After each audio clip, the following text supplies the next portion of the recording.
This is the 1970 MG 1300 sedan. Would you like to start her up, please?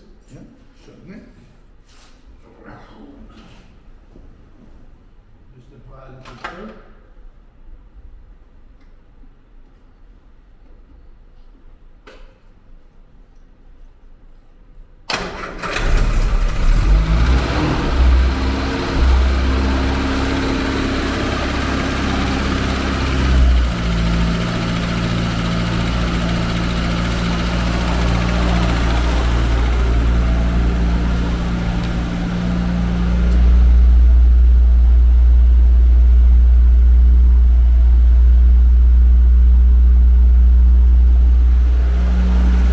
And if you'd like to gently increase the revs up, please.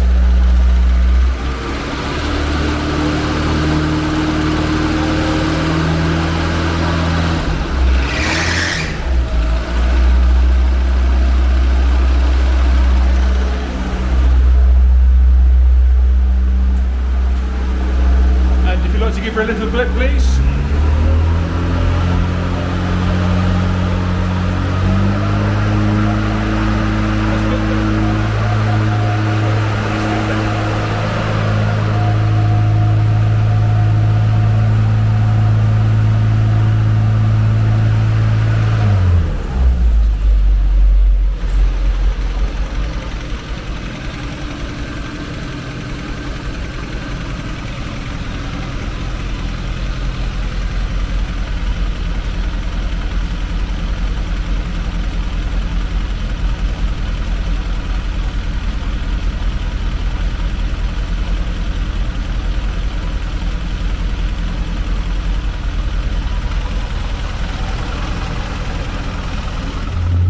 Going for a spin in Graham's 1970 MG 1300, and yeah, so Graham's had the car for how many years have you had the car? I think I've had it for 8 years now. 8 years, perfect. I've spent a fair bit of money on it, bringing not so much remedial, but bringing it correctly up to date. There were a lot of mini parts on it when I bought the car, and I've bought ADO 16, which is the model number of the car.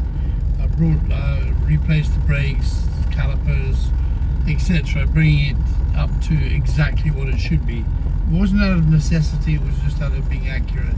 Just bringing the car to original spec, basically. Exactly, yes, yeah. Because obviously the mini bits are shared with it. If you've got proper sort of ADO 16 sort of bits and pieces on there, it just adds to this sort of authenticity. Well, exactly, but the problem also is that one isn't sure. This is slightly more powerful than an ordinary 1100 variation, and I wanted everything to be correct, so that brakes were correct, especially. It's had a new exhaust system on it, that was puffing a little bit in the early days. And so I basically just kept the car as original as possible and as up to date as possible. And in terms of engine temperature and oil pressure, have you experienced any issues at all? No, none at all. Always got a high oil pressure. Ticks over on halfway up the gauge. Yeah. And runs normally at about 70 or 3/4, if you like, when it's when it's running away, normal rate speed. Water pressure, no problem whatsoever. Always in the middle range. It's had a new water pump on it. It's had a new. That's just the window at the back. So I think it's just it's just the catch. I should shut it. Well, it's not a mechanical issue. One of the nicest things about this little car being hydroelastic, it takes the bumps in better than a modern car, really.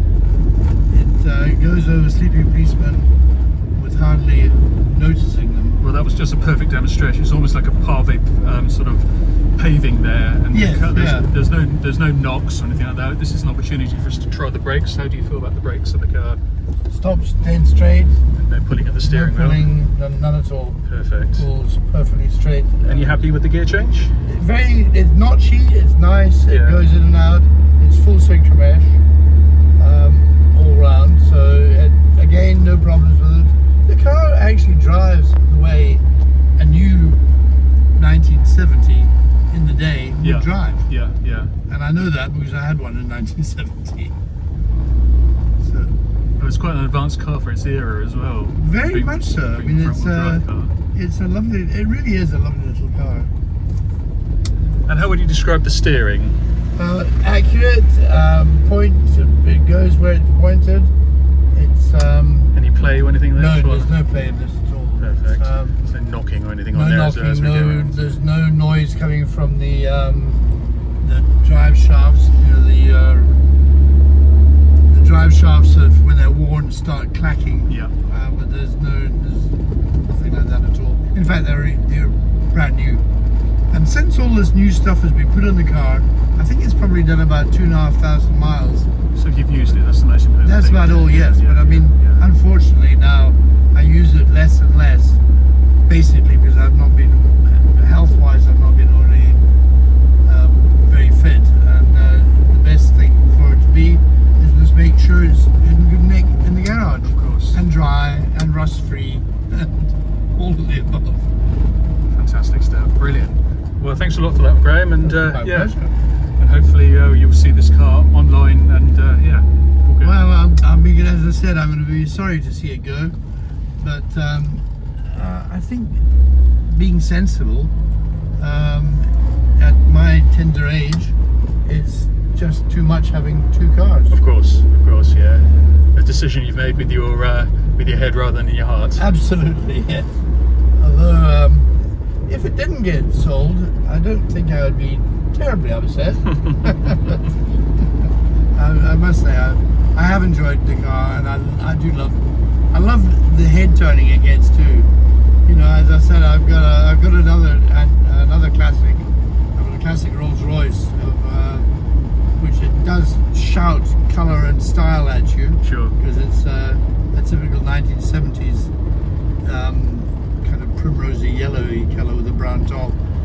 This little MG gets more looks and more head turns than the Rolls Royce does. I suppose Rolls Royces are 10 pennies, aren't they? Well, really? they're as common as anything. Yeah.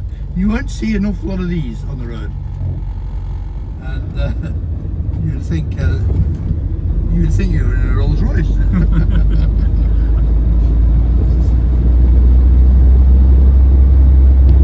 And by the way, the car will keep up with modern traffic very easily. I've got a picture of it doing 80 miles an hour down the A3. No, did I say 80? I meant 70. You meant 70. Of course I did. Of course I did. But it keeps up, no problem. No problem at all. Perfect.